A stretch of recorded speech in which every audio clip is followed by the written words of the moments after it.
Welcome back. In the previous class, we have learned about what are operator overloading. We have seen the implementation of it. Moreover, we have seen how it works in a program. We're going to the next topic, which is function overriding. Now, this is a very interesting way of implementing polymorphism in a program, is that of how we implement function overriding. If we take an example, let's take an example of inheritance. So when we do inheritance, we do know that we have a parent class, we have a child class. Now, the child class, it inherits features from the parent class. Whatever feature it requires, it inherits from them. Suppose that way we have a function, let's name it as f1, and this function is defined both in the child class as well as the parent. Now, if we call this function using an object of the derived class or the child class, the function of the derived class will be executed. This is called as function override. The function in the derived class overrides the function present in the parent class or the base class. So the basic thing which is happening over here is the function which is present in the parent class and the child class. If I called using an object this particular function,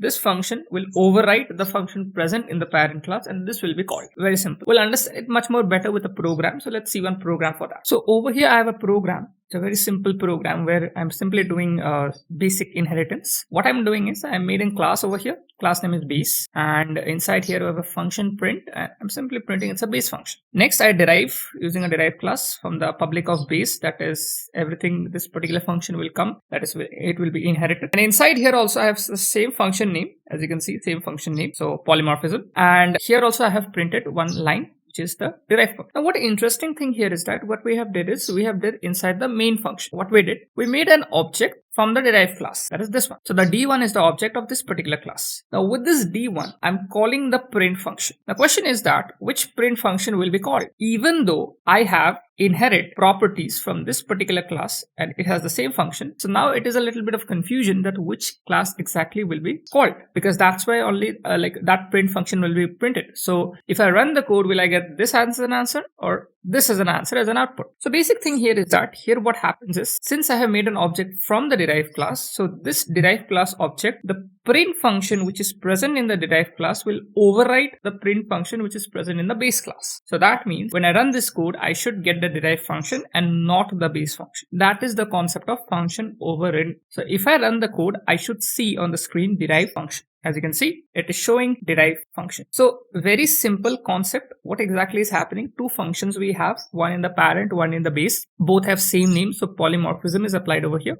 When we are creating an object on the derived class, what is happening is the derived class is calling the function which is present on that derived class only. So whatever properties we have inherited from the base class, if the function names are same, that is getting overridden. So only the derived class function is been called and whatever is inside it is getting printed. So very basic concept is just they are getting overridden simply as it is. So that was the concept of function overridden. Very simple to understand. If you still have any doubts regarding this, you can put down in the comment section.